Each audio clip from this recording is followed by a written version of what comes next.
They never wrote his name the same way twice on some pages. It appears misspelled. On others, it is crossed out, and in most places, it is missing entirely. But the fear remained, not the kind that screams, the kind that settles, the kind that changes how men walk at night. In the final years of the 18th century, on a stretch of land where sugarcane swallowed the horizon and the air smelled of rot and sweetness, there was a man everyone avoided looking at directly, not because he was large, not because he was violent, but because he knew something. No official record explains why overseers lowered their voices when he passed.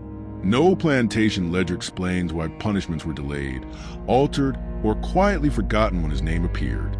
And no church document explains why a priest once refused to hear confession after speaking with him alone. What they never wrote down was how silence followed him. He worked like the others. He bled like the others. He slept on the same dirt.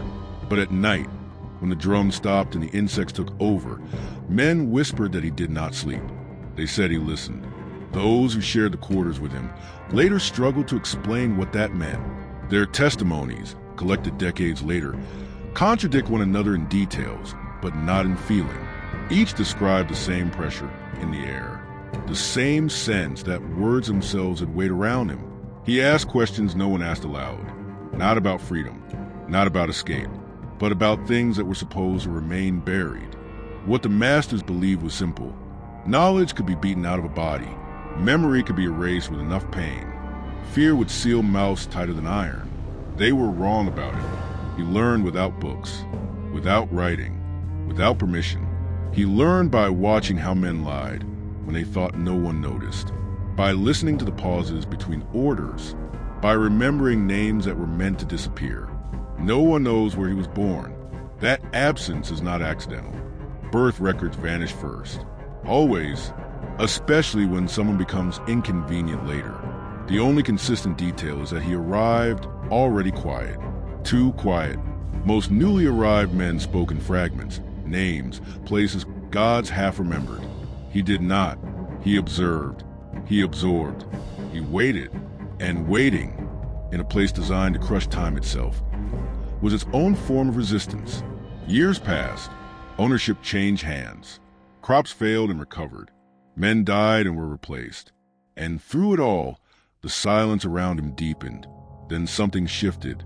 It began with small disruptions. Tools left where they should not be. Locks found open without damage. Messages passed that no one admitted sending. Punishments that should have happened didn't. No uprising. No revolt. Nothing dramatic enough to justify alarm. Just unease. The kind that makes powerful men glance over their shoulders. They tried to trace it. They always do. But cause and effect refused to align. Orders were followed. Production continued. The system appeared intact. And yet, compliance felt staged, as if everyone were playing a role for someone unseen. That was when the overseer began asking questions. Quiet ones. Who speaks to him? Who listens to him? Who told him that? No answer satisfied him, because every answer pointed nowhere and everywhere at once. What they never wrote down is that fear spreads faster than rebellion. Men who had never spoken to him began acting as if they had. Women altered their routines. Night watchmen reported hearing voices, but finding no one. Dogs refused to approach certain paths. The priest wrote a letter once. Just one. It survives only as a reference in another document. A response to concern never fully quoted. He described a presence that interfered with order, not through action, but through knowledge. Then he stopped writing altogether. That is where the official trail ends. No arrest, no punishment, no execution, which is not how these stories are supposed to go. Those who knew never spoke again, at least not in ways that could be preserved. When they did speak, years later, their words carried a strange certainty. They said the masters feared him not because he could break chains, but because he understood who forged them. And then one night, without warning, without struggle, without witnesses, he was gone. No blood, no escape trail, no record sale or transfer.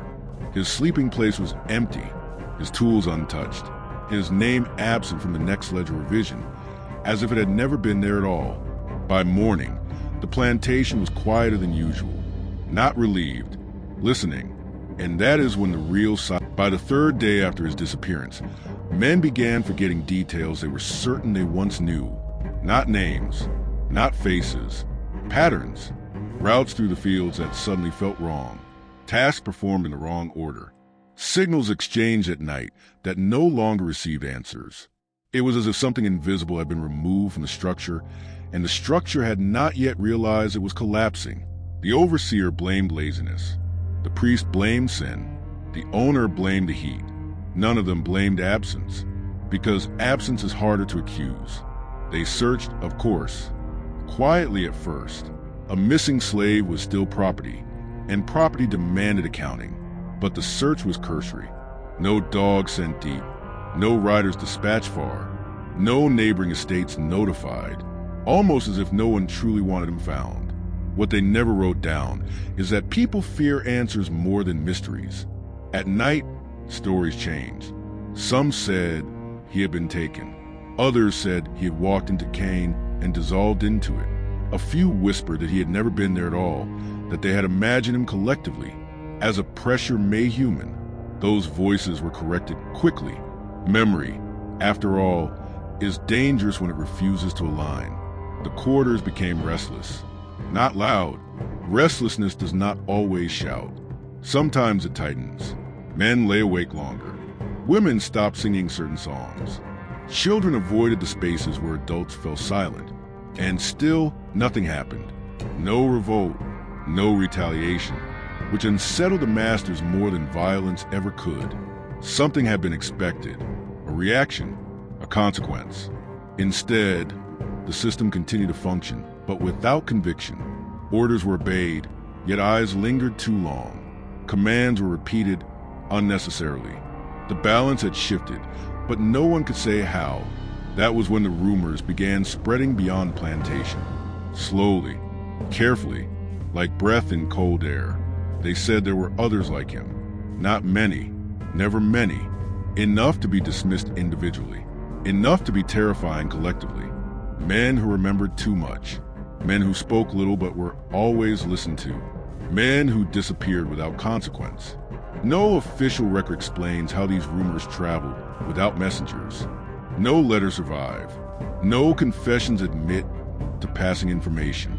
And yet, the same fragments surface miles apart, unchanged.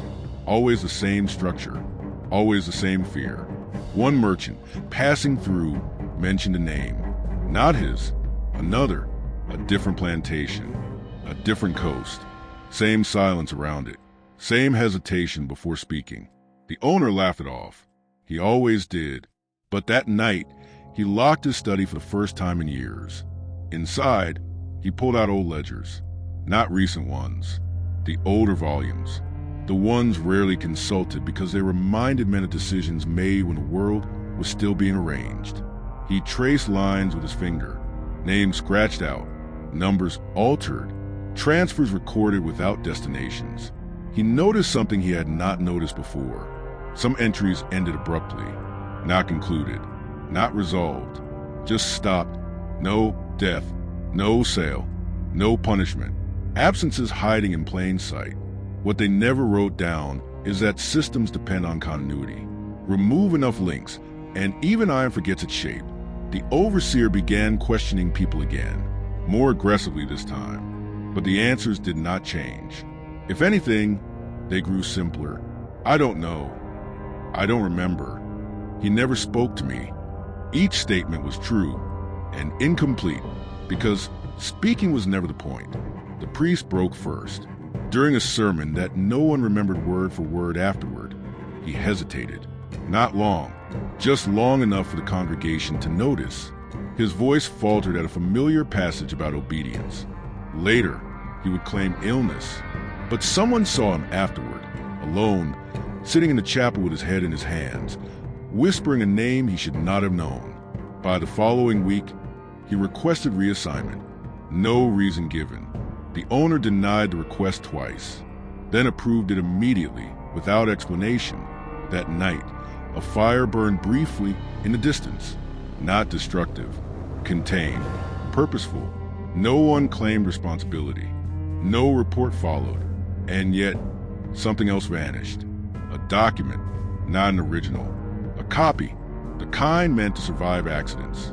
The kind meant to outlast people. Its absence was discovered months later, by accident, during an audit that revealed gaps no one could account for. When questioned, clerks insisted the document had never existed. They were convincing, too convincing. Those who knew never spoke again, not because they were silenced, but because language failed them. Because how do you describe a force that alters behavior without ever touching a body? Some began to say that the man who disappeared had not escaped. He had moved, not away, through the system itself, through the cracks created by complacency and arrogance, through the assumption that control was permanent. And that was when the owner received the message, not written, not spoken, left where it could not be ignored. Something that made him understand instantly that disappearance was not the end of the story. It was a beginning. By morning, the plantation was still intact, but everyone knew something unseen was watching again. After the message, the rules changed without ever being rewritten. No announcement was made, no decree issued, and yet authority began to hesitate. Orders were phrased differently. Punishments were postponed, then quietly abandoned. Certain men were avoided, not because they were dangerous, but because they were informed. No official record explains how information began to circulate without a source. But it did. Not facts, not plans, awareness, a sense of alignment among people who had never coordinated before. They stopped meeting in groups. They stopped signaling. They stopped doing anything that could be pointed to later and named as conspiracy. Instead, they adjusted. Work slowed in places where precision mattered. Small errors accumulated. Not enough to justify punishment. Enough to drain profit. Enough to create irritation that had no target. The overseer wrote reports that contradicted one another. On some days, he praised efficiency. On others, he complained of inexplicable delays. When asked to clarify, he could not, because the problem did not behave. It adapted. What they never wrote down is that power expects resistance to announce itself. It does not know how to fight patience. At night, men dream differently. This was spoken of carefully. Dreams are private things, dangerous to share. But the similarity was impossible to ignore. They dreamed of doors they had never seen, of paths hidden beneath familiar ground, of voices that spoke without sound. When they woke, the dreams did not fade.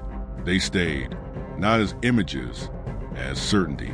One man, older than most, claimed the dreams were not dreams at all, that they were memories passing between people who had never met. When asked how that was possible, he refused to answer. 2 days later, he was transferred without explanation. No one ever saw him again. But the dreams continued.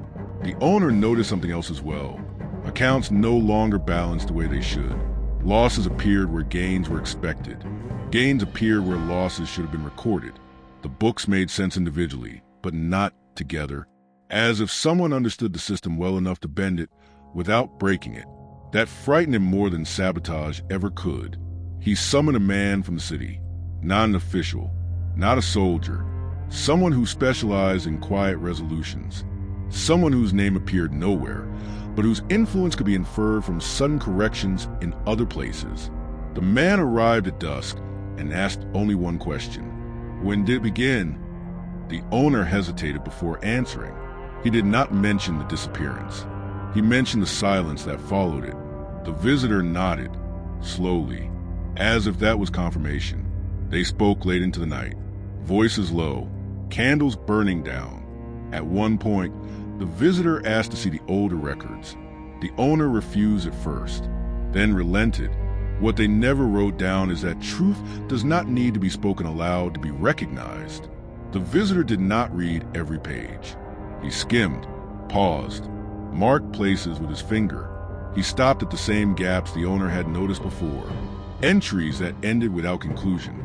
These are not errors, the visitor said. They are exits. The owner demanded clarification. He did not receive it. Instead, the visitor told him a story, a about a different plantation, a different coast, a man who had been feared for reasons no one could articulate, a man who disappeared overnight, a system that continued functioning until it didn't. Nothing collapsed, the visitor said. It simply stopped obeying. When the owner asked what had been done, the visitor smiled without humor, nothing that left a mark. The next morning, the visitor was gone. By afternoon, the first refusal occurred, a minor one. A man declined an order, not openly. He misunderstood it, performed a different task, apologized sincerely, was forgiven. The second refusal followed days later. Then another, always polite, always plausible. Punishment became difficult to justify. Each incident, taken alone, meant nothing. Together, they formed a pattern that could not be acknowledged without admitting loss of control. The overseer grew erratic. His authority, once unquestioned, now required reinforcement. He shouted more, threatened less effectively. Fear, once abundant, became inefficient. And still, no leader emerged. That was the most disturbing part. No figure to blame, no center to attack, just coordination without command. The priest, before leaving, confessed something to a clerk he trusted. The clerk wrote it down years later, after both men were gone. He said the man who disappeared had spoken to him once. Only once. Not about rebellion, not about God, about memory. He asked why certain sins were remembered forever, while others were erased immediately. He asked who decided what endured and what vanished. And he asked what happened when memory learned to move faster than punishment. The priest had no answer. That night, he dreamed of ledgers burning without fire. What they never wrote down is that the greatest threat was not the man himself. It was what he unlocked. Because once people realized that knowledge could survive chains, that systems depended on belief, that silence could be coordinated, the disappearance stopped being a loss. It became a signal. And somewhere, far beyond the plantation, someone else was listening. The waiting did not feel like waiting. It felt like the air holding its breath. For weeks after the visitor left, the plantation moved in a strange imitation of normal life.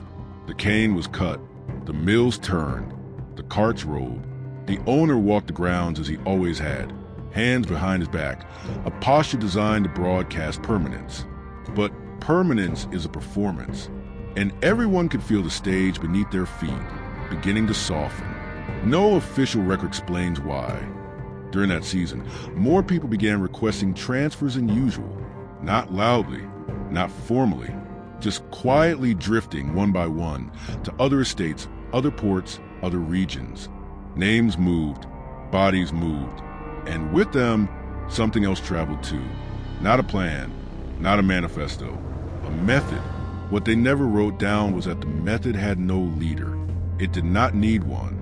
It was built from observation, from patience, from the knowledge that the system relied on predictable fear. Fear had been predictable for centuries. Now it wasn't. The overseer began keeping his own list, not in the official ledger, in a private notebook, hidden beneath floorboards. He wrote down who hesitated before answering, who looked away too quickly, who stood too close to whom. He was searching for center, but there was no center. Only lines, invisible lines between people who did not touch, did not signal, did not meet, yet somehow responded to the same pressures at the same time. When he confronted a woman in the kitchens, she stared at him calmly and said, "I don't know what you mean." It wasn't defiance. It was truth used as armor. He struck the table instead of her. Anger needed release. But even that small moment became part of the change, because the kitchen did not fall silent afterward. A spoon clinked, a pot lid shifted. Someone kept working, and the overseer felt it, something subtle and humiliating. His rage no longer commanded the room. What they never wrote down is that power becomes fragile the moment it realizes it needs to prove itself. The owner tried to restore order the way owners always had, by bringing in outsiders, fresh men, men who had not lived through the disappearance, men who did not know the old silences. He purchased a new overseer from another province, a hard man known for efficiency. He arrived with boots too clean and eyes too confident. On his first day, he walked the corridors and demanded names. People gave them. Some gave the names they were born with. Some gave the names they had been assigned. Some gave names that belonged to the dead. He recorded them anyway, satisfied. By the second week, his confidence had begun to leak away. He could not explain why the dogs refused certain paths. He could not explain why supplies went missing only when no one was guarding them, and appeared again later undamaged, as if placed back deliberately. He could not explain the way people listened, not to him, to something behind him. At night, he began hearing the same sound in different places, a soft tapping, irregular, like a fingernail against wood. When he followed it, it stopped. When he returned to his room, it resumed. No one admitted hearing it, but no one slept well. The new overseer started writing letters, complaints, requests for reinforcements. He did not send them through the usual channels. He paid a courier directly, desperate for speed and privacy. The courier never arrived at the destination, or he did and never delivered anything. No official record explains why the letters vanished. No robbery was reported, no body found, and yet the new overseer received no replies. That is when he made his mistake. He decided the method must be spiritual, superstition, a plague of rumor. He ordered the priest's replacement, young, eager, anxious to please, to conduct prayers in the corridors, aloud and mandatory. He wanted to force sound into the silence. The priest obeyed. On the first night, the people gathered. They stood in rows, faces calm, hands folded, bodies obedient. The priest began speaking words he barely believed himself. And then it happened. Not a shout, not a revolt, a pause. The priest stumbled over a phrase. Only a second. But in that second, he looked up and saw it. Every eye was on him, not pleading, not terrified, measuring, as if he had been called there, not by the overseer, but by them. He continued. He reached the end. He dismissed them, and as they dispersed, he heard something beneath the shuffle of feet, so faint he wasn't sure it was real. A repetition, not a prayer, of something else. A phrase that didn't belong to scripture, what they never wrote down. He froze. The words were not spoken loudly. They moved like breath between bodies. He turned, expected to see a face, a smirk, a challenge. Nothing, only backs disappearing into darkness. He told the overseer the next morning. The overseer laughed, then stopped laughing when he saw the priest's expression. By afternoon, the priest was pale, shaking, insisting he needed to leave. The overseer refused. That night, the priest did not return to his room. His door was found open, his sandals neatly placed beside the bed. No struggle, no blood, no tracks outside the window, just absence. The owner nearly choked when he heard, not because he cared about the priest, because the pattern had returned. 2 disappearances now, clean and quiet, like pages removed from a book without tearing the spine. And still, no one could say where they went. What they never wrote down is that disappearance is contagious. Once it becomes possible, it becomes a language. The owner, desperate, ordered an inspection of the archives. He demanded every receipt, every transfer note, every baptismal record, every scrap that could anchor reality to paper. The clerks worked for days. They found gaps, not in the recent year, in the old years, the same years the visitor had touched with his finger. Records that should have existed, did not burned, not lost, not misplaced, removed with care, as if someone had learned long ago that the safest way to survive was to erase the trail before it formed. And in the margin of an old ledger, one the owner swore had been clean, someone had written a line in a thin, deliberate hand. Not a threat, a reminder. No official record explains. The owner stared at it until his eyes watered, because he understood something then, for the first time. This was not chaos. It was intelligence. It was someone using the system's greatest weapon, documentation, against itself. And somewhere in the night beyond the cane, a presence that had once worn a man's body was proving that it could move without it. By the end of that week, the new overseer packed his belongings and demanded to be released from his contract. The owner refused. The overseer left anyway. He walked down the road alone, furious and humiliated, swearing he would return with armed men from the city. He was never seen again. And that is where the plantation finally began to understand. The man everyone feared had not disappeared to escape. He had disappeared to become unreachable. And when something becomes unreachable, it becomes impossible to punish. Somewhere far away, beyond the reach of whips and ledgers and sermons, another plantation owner received a visitor at dusk. A stranger, boots dusty, eyes calm. He asked only one question. When did it begin for you? And the owner felt his throat tighten, because he knew, without knowing how he knew, it was the second owner did not answer immediately. He had learned, like many men in his position, that silence could be currency. He studied the stranger's face, searching for signs, fret, desperation, ambition. He found none of them, only patience. At what cost? The owner finally asked. The stranger smiled, but not in reassurance, in recognition. That depends, he said, on how long you pretend nothing is happening. The owner laughed, softly. A reflex, a habit. He gestured toward the house, toward the order he believed himself to command. He said the usual words. That rumors traveled faster than truth. That discipline resolved confusion. That fear could still be applied where necessary. The stranger listened. He did not interrupt. When the owner finished, the stranger nodded once and turned away. You'll know, he said, already walking, when the book stopped agreeing with you. That night, the owner dreamed of ink, not spilled, not smeared, rearranged. He woke before dawn, unsettled, and went to his study. He unlocked the cabinet where the ledgers were kept. He pulled one at random. The numbers were correct. He checked another, also correct. Relief crept in, unwelcome but effective.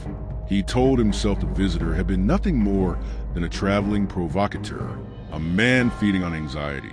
Then he noticed the margin, a small alteration, not a correction, a note, a date circled, a date that had not yet arrived. What they never wrote down is that once fear learns to predict the future, it no longer obeys the present. The owner closed the book and did not open it again that day. By the time the circled date arrived, the plantation was already misaligned. Shipments delayed without cause. Payments arriving short, then overcorrected. Correspondence from the city referencing conversations the owner did not remember having. He wrote letters demanding clarification. The replies arrived promptly and answered questions he had not asked. Each letter assumed knowledge he did not possess. He began to wonder if he had forgotten something important. That is when the first refusal happened on his land. Not an overseer this time. A clerk, a quiet man who had copied figures faithfully for years.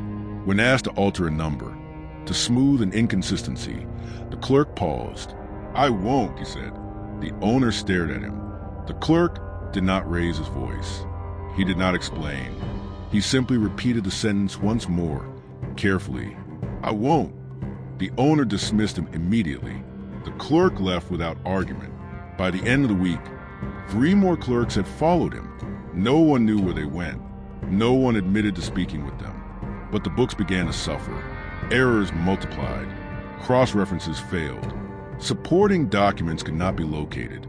The system began to require more effort to maintain than it produced in return. The owner hired replacements. They lasted weeks, sometimes days. Each time, the same pattern emerged. Confusion, fatigue, a sense of being watched, not from outside, but from within the process itself. What they never wrote down is that systems collapse fastest when their caretakers stop believing in them. In the quarters, people began exchanging something new, not messages, instructions, simple ones. If asked to repeat an order, repeat it incorrectly but politely. If punished unfairly, accept it, but remember the name. If transferred, take nothing but carry everything. The instructions were not written. They moved through observation, through imitation, through shared understanding that no single person needed to know everything. Only enough. One night, the owner received another visitor. Not the same man. A woman this time. Older. Calm. She spoke with certainty without ever raising her voice. She asked permission to sit. He gave it uneasy. "You're losing control," she said, not unkindly. He denied it reflexively. She waited. He stopped denying it. She told him that what was happening could not be stopped, only slowed, and that slowing would require concessions he was not prepared to make. "What do they want?" he asked. She tilted her head. "They want nothing," she said. "They want no one." The owner did not understand. She explained carefully, as one explains to someone already grieving. They want to stop being countable. That night, the owner ordered a full inventory, not of goods, of people. Names were called, faces counted, marks checked. The numbers did not match. They counted again. Still wrong. No one could explain where the difference lay. No bodies unaccounted for. No absences obvious enough to point to. Just a mismatch between what should have existed and what did. The owner locked himself in his study and drank until dawn. In the morning, he announced new rules. Harsher ones, clearer ones. He believed clarity would restore order. It did not, because clarity explained nothing that mattered. By the end of that month, a letter arrived from the first plantation, the one where it had begun. The handwriting was unfamiliar, the tone formal. It apologized for past inconsistencies. It acknowledged previous errors. It announced that operations there had been restructured and that certain properties were no longer under the same management. No details followed. The owner read the letter twice, then a third time. Then he noticed the signature, not a name, an absence, a blank space where authority should have been. What they never wrote down is that when power dissolves, it does not vanish, it relocates, quietly. By the time the owner understood that his plantation was no longer isolated, that it was one node among many experiencing the same silent erosion, it was too late to reverse course, because something had already spread, not rebellion, competence, an understanding of how to exist between the lines. Somewhere, far beyond his control, the man everyone had once feared was no longer remembered as a person. He had become a method, and methods do not disappear. They propagate. The owner sat alone that night, listening to the sound of insects and distant movement, realizing that the system he inherited had been designed to dominate bodies, but never expected minds to synchronize. And in that realization, something fundamental broke. Not the plantation, not yet, but the illusion that it could ever be whole again. Because once people learn how to leave without leaving, every structure becomes temporary.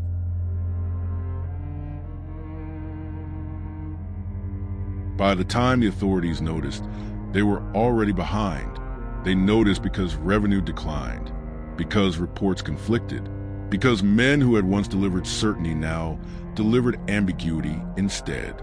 And ambiguity to power is intolerable. An inquiry was ordered, not public, not formal. Discreet men arrived. They wore no uniforms. They asked questions that sounded harmless. They wrote nothing down in front of witnesses. They listened more than they spoke, and they were confused, not by resistance. There was none, not by rebellion. There was no sign of it. Everything looked obedient, too obedient. The fields were worked, the quotas nearly met, punishments rare, discipline appeared intact. But when the men compared notes at night, they realized none of them could describe who actually ensured this obedience. Authority existed. Its location did not. One investigator, older and sharper than the rest, requested access to the oldest surviving records. He had learned, through long experience, that corruption revealed itself most clearly in what was missing. He found familiar patterns, entries that ended too cleanly, transfers without destinations, deaths without witnesses, and always the same thing, names that vanish without closure. What they never wrote down, he murmured once alone, was that absence can be engineered. He was removed from the inquiry 2 days later. No explanation given.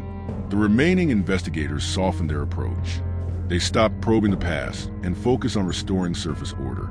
They recommended small reforms, new overseers, reassignments, temporary solutions. The plantation complied. Nothing changed. because by then the method had matured. It no longer needed a beginning.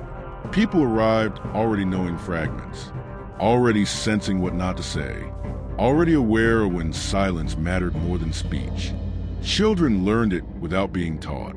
They watched how adults paused before answering certain questions. They noticed which names were never spoken twice. They absorbed caution like language. What they never wrote down is that the most effective education leaves no syllabus. In the city, merchants complained of inexplicable shortages. Not theft, delays. Goods that arrived spoiled, then arrived again intact. Prices fluctuated without cause. Insurance claims piled up and collapsed under scrutiny because no single incident justified compensation. Everything existed in the gray. A banker once remarked that it felt as if someone had learned how to wound profit without drawing blood. He laughed when he said it. He stopped laughing later. Meanwhile, rumors continued to circulate, but they had changed. No longer about a man, about a presence.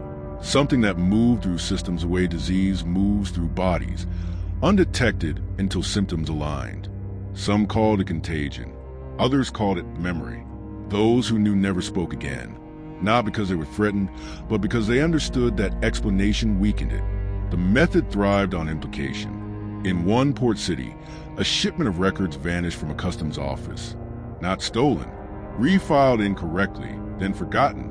When rediscovered months later, they contradicted every other copy in circulation. No one could prove which version was original. Trade stalled for weeks. In another region, a court ruling referenced a precedent no one could locate. Appeals were filed. Proceedings delayed. Authority waited for clarity that never came. Time itself became unreliable. What they never wrote down is that once control loses its sense of sequence, it loses its power to punish. The story of the man, the original disappearance, began to fracture. Some said he had been killed secretly. Others said he had escaped beyond the coast. A few insisted he had never existed. All of them were wrong, because by then it no longer mattered. The idea had outgrown the origin. That was the rupture, not an uprising, not a massacre, not a declaration, but a shift in meaning.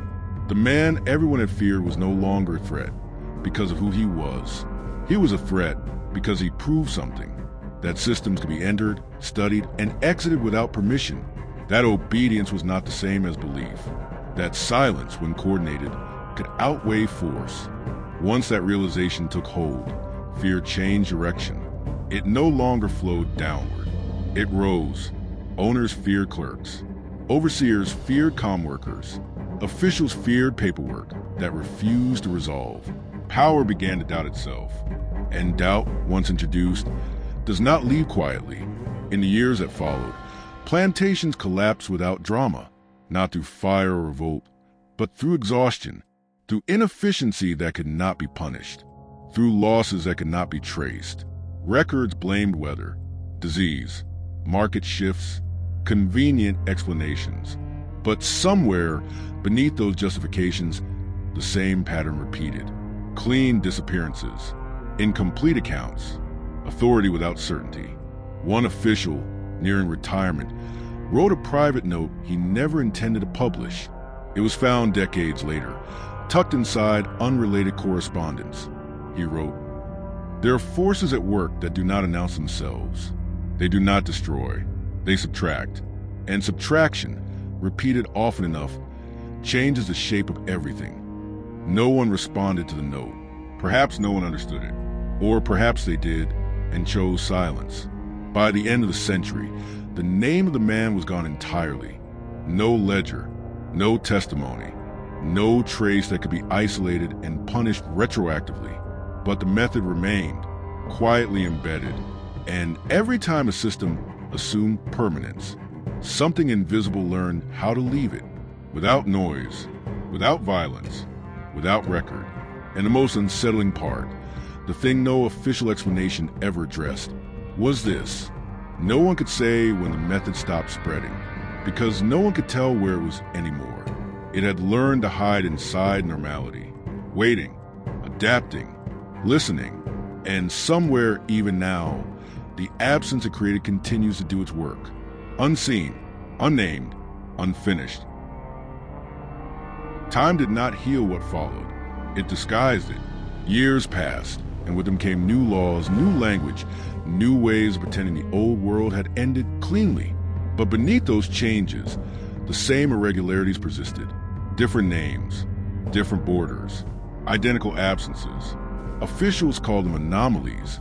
They gathered reports, compared figures, and reassured one another that disorder was temporary. That transition always produced confusion. That stability would return once everything was properly categorized again. But categorization failed, because the method had learned how to survive classification. What they never wrote down is that freedom did not arrive everywhere at once. In some places it was announced, in others it was delayed, and in many it was simulated, declared on paper, while the structure beneath it remained intact. Those were the places where the method worked best, where obedience was still expected, where silence was still useful, where memory was still dangerous. Former overseers became administrators, clerks became officials, ledgers changed format but not purpose, and yet the same inexplicable gaps appeared. People vanished from roles without explanation. Entire communities failed to align with census data. Labor contracts expired without renewal, and no one could say why. Authorities blamed migration. They were not wrong, but they were not right either, because migration implies movement from one place to another. This was something else. This was departure without arrival. What they never wrote down is that the method did not free people. It removed them from count. And once someone was no longer countable, they became difficult to control. In one coastal city, a warehouse stood unused for years, despite being listed as operational.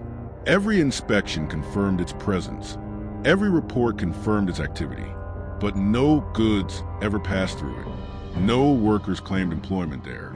It existed only on paper. When questioned, officials insisted it was vital infrastructure. When pressed, they could not explain its function. Eventually, it was quietly removed from records. No demolition followed. No explanation. Just subtraction. In another region, a school was established to educate the newly freed. Attendance lists were meticulous, teachers diligent, reports glowing, but students remembered something strange. They remembered lessons they had not been taught, concepts that appeared fully formed, warnings about systems that failed silently. No teacher claimed responsibility. The school closed after funding discrepancies emerged. Its records were archived improperly and later destroyed. The students dispersed. The knowledge did not. What they never wrote down is that the method evolved. It no longer required proximity. It no longer required shared suffering. It required awareness. And awareness, once seated, traveled easily. An old man in a port city once spoke to a journalist. He was nearly blind, his voice steady. He claimed to remember the early days, before the silence spread. He spoke of a man everyone feared. When asked why, he paused. Because he listened, he said. The journalist pressed him, asked what the man did, what he wanted, how he disappeared. The old man shook his head. You're asking the wrong questions, he said. You should be asking why he was the last one we ever needed. The interview was never published. The journalist later claimed it was lost in transit. Perhaps it was. Or perhaps someone recognized pattern, because by then, the method had acquired its final defense, plausible denial. Nothing it produced looked intentional. Nothing could be proven coordinated. Every incident, examined alone, was meaningless. Together, they formed something unmistakable. But together was the one thing authorities could never allow. So they examined everything separately and missed everything that mattered. What they never wrote down is that the man's disappearance was not an ending. It was a demonstration, a proof that power depended on visibility. That once something learned how to exist without being seen, it could not be hunted, and so the fear reversed itself completely. No longer fear of punishment, fear of being noticed. People learned to stay beneath thresholds, to avoid extremes, to exist in ways that did not trigger correction. They learned how to pass through systems without leaving friction, and systems deprived of friction lost their grip. Late in the 19th century, an archivist noticed something strange while cataloging old materials. Across multiple regions, multiple decades, multiple administrations, the same handwriting appeared in margins where it did not belong. Thin, deliberate, calm, always incomplete sentences, always the same phrases, what they never wrote down. No official record explains. Those who knew never spoke again. The archivist brought it to a superior. The superior told him not to pursue it. The archivist obeyed. He retired early. The notes vanished. What they never wrote down is that someone, somewhere, had learned how to speak through omission, to write without asserting authorship, to leave marks that could not be traced to a body. The man everyone feared had succeeded in the one thing history could not forgive. He had removed himself from the story. And by doing so, he made the story impossible close. Because without a villain, there could be no victory. Without a body, no ending. Without a record, no correction. Only a lingering question, repeating across generations. What happens when the oppressed learn not how to fight a system, but how to leave it standing, empty? And that question, unanswered, continued to erode certainty wherever it appeared. Quietly, patiently, waiting for the next structure that believed itself permanent. The structures adjusted. They always do. New departments were created. New terms introduced. New layers added to explain away what no one wanted to name. Committees formed to study inefficiencies that could not be isolated. Reports were commissioned, then buried beneath other reports. The appearance of control returned. But something subtle had changed. Correction no longer corrected. When errors were identified, fixing them produced different errors elsewhere. Every solution created new absences. Every attempt to seal a gap opened another one. Slightly to the side, just out of view, what they never wrote down is that systems built on domination expect resistance to be loud. They are not designed to detect retreat. In some regions, former slaves disappeared from employment records only to reappear as independent workers in places that did not officially exist.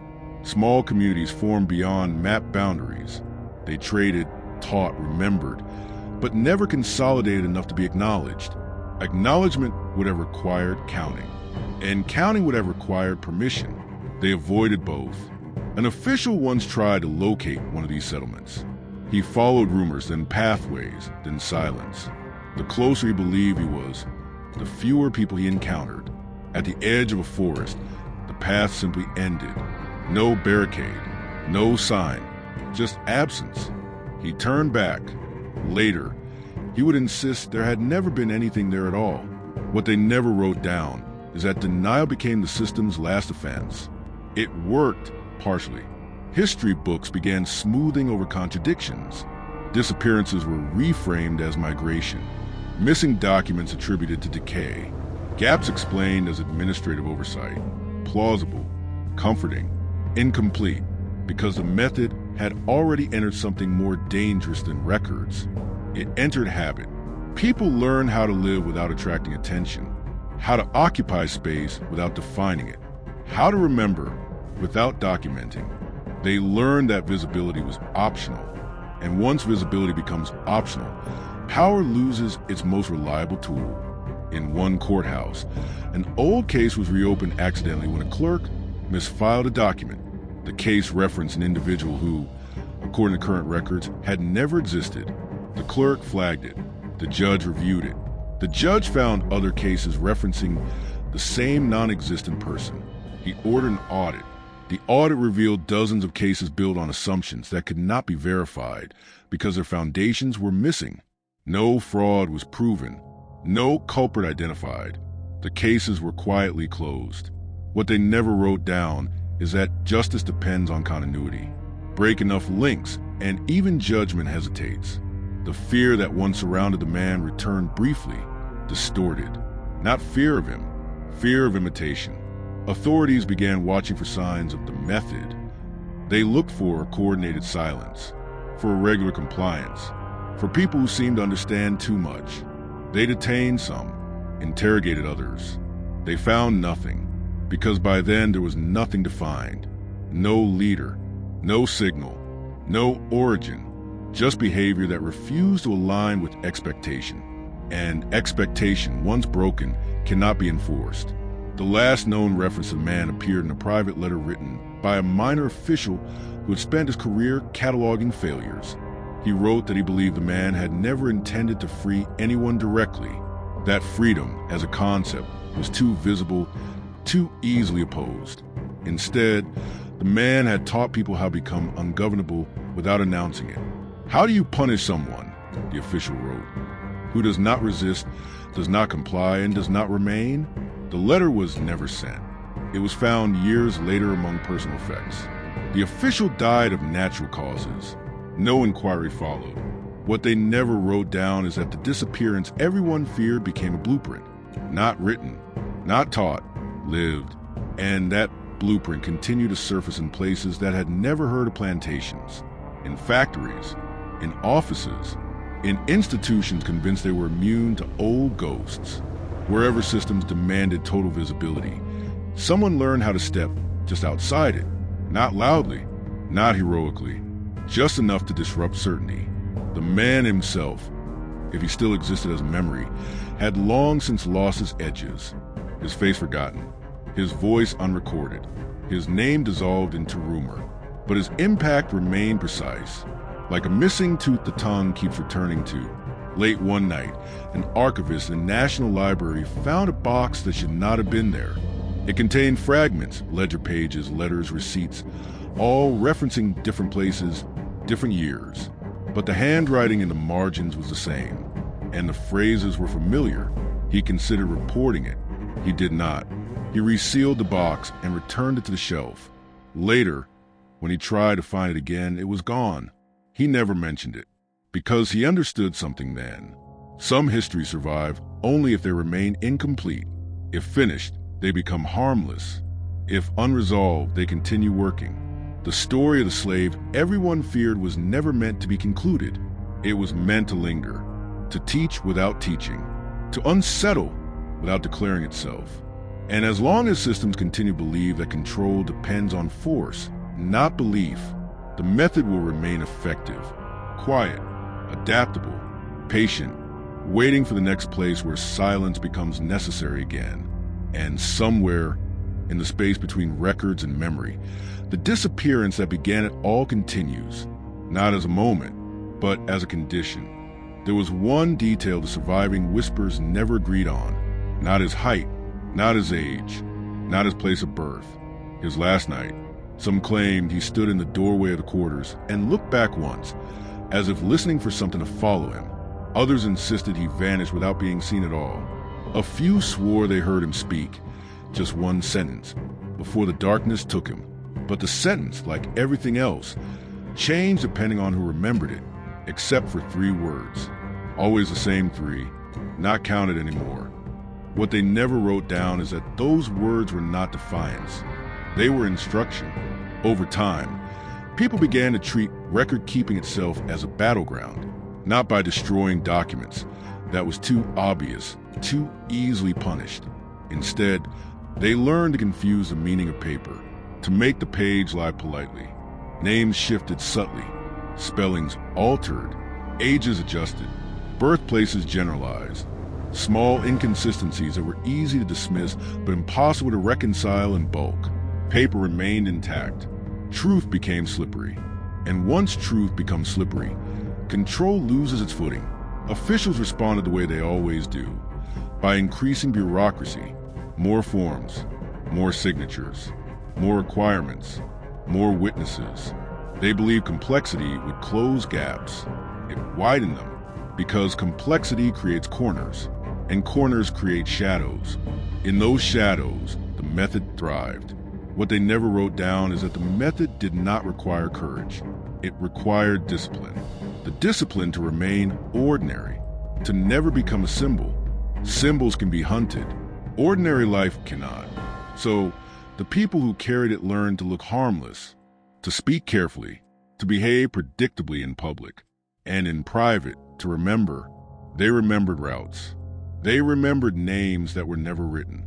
They remembered which officials could be delayed, which offices could be avoided, which questions must never be answered directly. This was not rebellion. It was navigation. Years later, historians would search for evidence of coordinated action. They would find none and conclude nothing significant occurred. That conclusion would become official. That official narrative would become another wall. And walls, as the method had proven, are only strong when everyone agrees they are real. One late 19th century census in a coastal province became infamous among administrators. The numbers failed to match any previous count. Entire districts appeared to shrink overnight without any documented disaster, migration, or epidemic. An investigation was opened. It concluded that clerks were incompetent. Clerks were dismissed. New clerks were hired. The next census produced the same distortions. This time, the report blamed unreliable populations. No official record explains what that phrase truly meant, but those who read it understood the implication. The population had become untrackable, and untrackable meant ungovernable. What they never wrote down is that the rupture moment, the central break in meaning, was not emancipation, not law, not decree. It was the moment the owners realized they could no longer be sure who was present. Presence to power is everything. You can't demand labor from someone you cannot locate. You can't punish someone you cannot identify. You can't extract obedience from someone who is already elsewhere. Even while standing in front of you, the method created that elsewhere, a space inside the system where people could exist without belonging to it. That is why the man had been feared. Not because he broke chains, because he showed chains could become irrelevant. In the early 20th century, long after the plantations had faded into history, a researcher found a bundle of correspondence in an abandoned municipal building. It was moldy, half destroyed, but readable enough. The letters were complaints from landowners, merchants, officials, all describing the same sensation. Everything appears normal, yet nothing is under control. They blamed weather. They blamed politics. They blamed morality. They blamed each other. None of them blamed silence. Because silence is not a suspect. Silence has no face. The researcher attempted to publish his findings. He wrote an article, cautious and neutral, framing it as administrative history. It was rejected repeatedly. He was told it lacked evidence. He had evidence. He was told it lacked a central event. He had a central event. He was told it was too interpretive. And that was the point. Because interpretation is dangerous when it points toward what systems prefer to forget. That control is psychological, not physical. What they never wrote down is that forgetting can be enforced, not by erasing facts, by making them seem insignificant. So the researcher stopped trying. He filed the correspondence back into the archive. When he returned months later, it was gone. He asked the clerk. The clerk insisted it had never been there. The researcher did not argue. He had learned the method without realizing it. He walked away, and in walking away, he preserved what mattered. Because once something is named, it can be contained. The people who carried the method understood that naming was a trap. That is why the man's name vanished first. That is why his face was never drawn. That is why his story survives only as pressure in the gaps between official narratives. And now, here you are listening, doing what the records cannot prevent, following the absence. What they never wrote down is that the disappearance was designed to be repeatable, not by him, by anyone who understood it. You don't need strength to vanish. You need timing. You need patience. You need the discipline to never become the kind of person history can point to. And once enough people learn that, a system can stand for decades, even centuries, empty, still functioning, still producing paperwork, still making declarations, but hollow, because the people inside it have learned how to live elsewhere. And that is the most unsettling possibility of all, that the man everyone feared did not disappear to escape punishment. He disappeared to prove that punishment depended on visibility. And once he proved it, he no longer needed to exist as a person, only as a rule, a quiet rule, passed hand to hand, generation to generation, without ever being written down. If they can't count you, they can't own you. And if they can't own you, they can't explain you. Not officially, not ever. Near the end of his life, the first owner, the one who watched the silence begin, returned to land one last time. He was no longer powerful. Not ruined, exactly, just reduced. His voice no longer carried weight. His name opened fewer doors.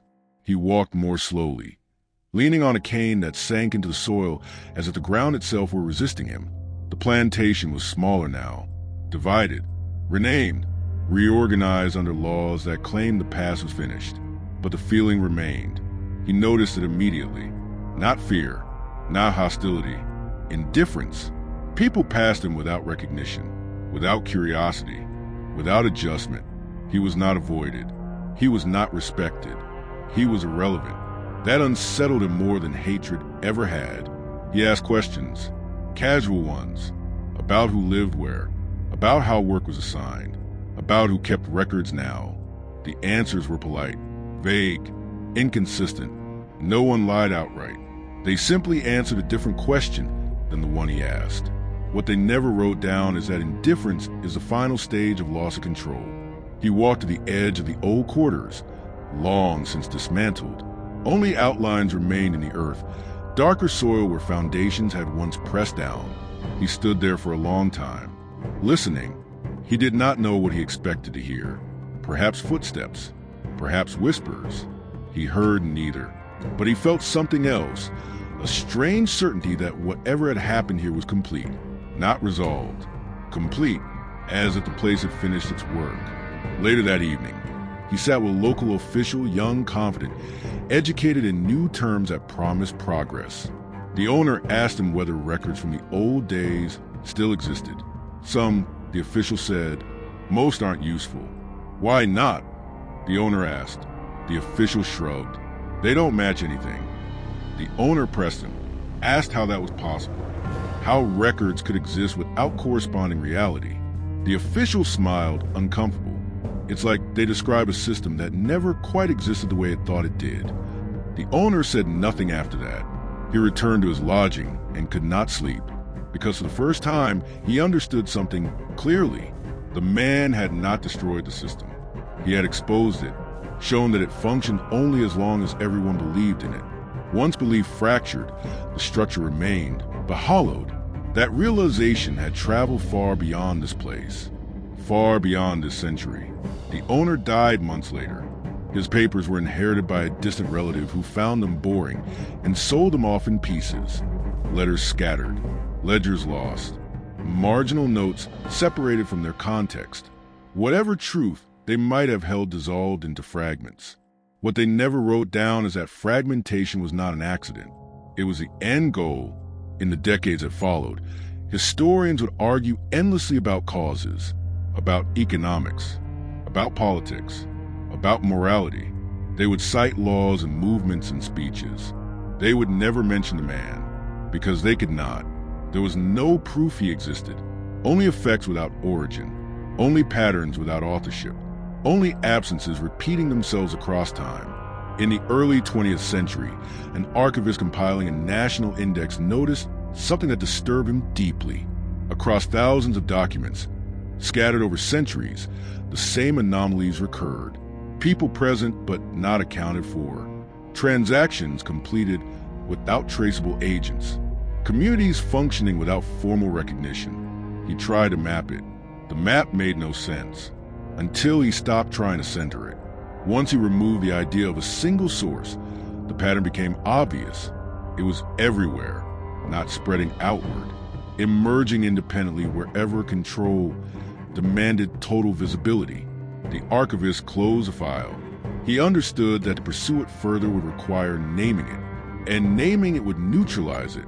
So he did what others before him had done. He stopped. What they never wrote down is that stopping can be an act of preservation, because some truths survive only if they remain unfinished. That is why the story ends where it does, without confirmation, without closure, without a body. Somewhere between the lines of history, a man once disappeared overnight. No official record explains how. Those who knew never spoke again. And yet, the silence he left behind learned how to move. It learned how to wait. It learned how to recognize systems that believe themselves eternal. And when it finds them, it does not attack. It does not announce itself. It simply subtracts. Until one day, those in power look around and realize something they cannot articulate. Everything appears normal. The paperwork is complete. The structures still stand. But no one is truly there anymore. And they cannot remember when that began, or who taught them how to leave. Only that somewhere, long ago, someone understood that disappearing was not defeat. It was instruction. And once learned, long after the ledgers thinned and the names dissolved, long after plantations became stories told in measured tones, the method continued doing what it had always done. Nothing visible, nothing dramatic. It did not announce survival. It did not preserve itself in monuments or songs. It allowed memory to decay just enough to avoid capture. That was its genius. In one provincial archive, a maintenance worker noticed that a corridor seemed longer than it should have been. The shelves aligned, the labels matched, the floor plan insisted the space was correct. And yet, walking it took more time each year. Nothing was added, nothing was removed. Only the sense of distance changed. He mentioned it once to a supervisor. The supervisor laughed and blamed fatigue. The worker stopped mentioning it. What they never wrote down is that distortion is easier to ignore than absence. In another place, a registrar discovered that several families had lived in a district for generations without ever appearing in the earliest records. They were not newcomers. They were not undocumented arrivals. They were simply not there. The registrar prepared a report, then paused. He remembered stories his grandmother told him as a child, stories without endings, stories that taught caution without naming danger. He closed the file.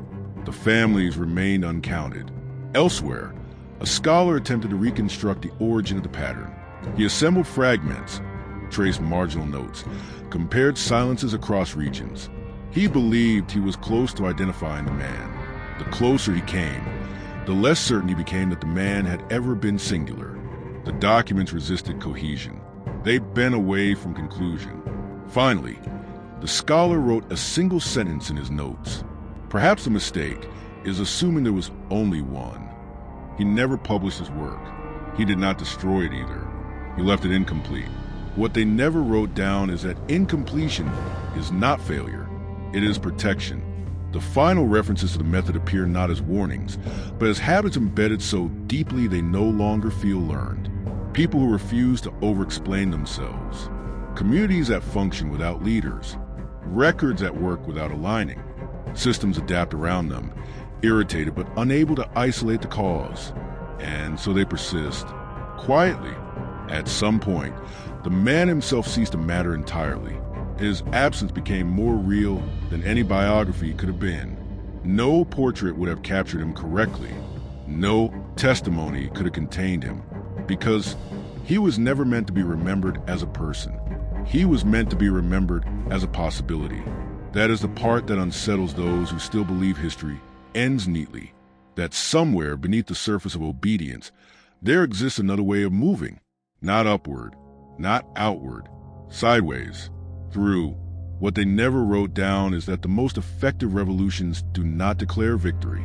They dissolve the need for one. They leave behind structures that continue operating, unaware that their purpose has already been abandoned.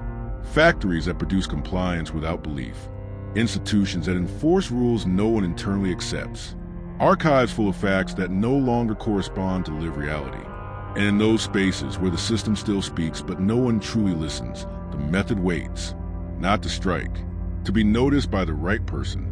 Someone patient, someone observant, someone who understands that power depends on being seen. The story does not end with freedom. It ends with something quieter, with a realization that spreads slowly and cannot be rushed. That disappearance can be deliberate, that silence can be shared, that leaving does not always require movement. And once that realization takes hold, fear loses its target. Because how do you pursue something that has learned how not to exist? How do you punish what no longer seeks recognition? How do you correct a system when the people inside it have already stepped elsewhere? Those questions remain unanswered. They were never meant to be. That is why no official record explains what happened to the slave everyone feared. That is why those who knew never spoke again. And that is why, even now, when systems grow confident, when they believe themselves complete, documented, unchallenged, something subtle begins to slip. A name misaligned, a number that won't settle, a presence that refuses to be confirmed. And if you listen carefully, if you pay attention to the pauses rather than the declarations, you may notice it too. Not a sound, not a movement, just the unmistakable sense that something essential has already gone, and that it left behind no trace. Only a method, still working, still subtracting, still waiting, unfinished.